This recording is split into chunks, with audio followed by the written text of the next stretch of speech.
अस्सलाम वालेकुम। वालेकुम सलाम। क्या नाम है? दरिया खान। दरिया खान कहाँ के रहने वाले हो? अभी आखिरी स्टॉप आखिरी स्टॉप कहाँ है? कंडियारो और ठाड़शाह के बीच में। कंडियारो और ठारू शाह के बीच में हाँ आखिरी स्टॉप है। हाँ। क्या काम करते हो? बोरची का। बावर्ची? जी बावर्ची। हाँ। क्या क्या पका लेते हो?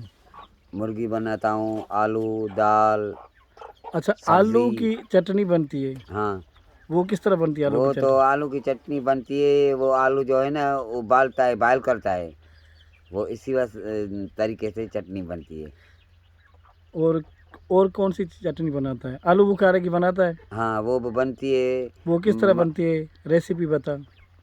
वो आलू बुखारे की वो बनती है। आलू बुखारे की जो आलू होते हैं वो केचप मिलता है टमाटे का, वो उसमें हाँ। केचप नहीं डालता है, वो केचप मिलता है। अरे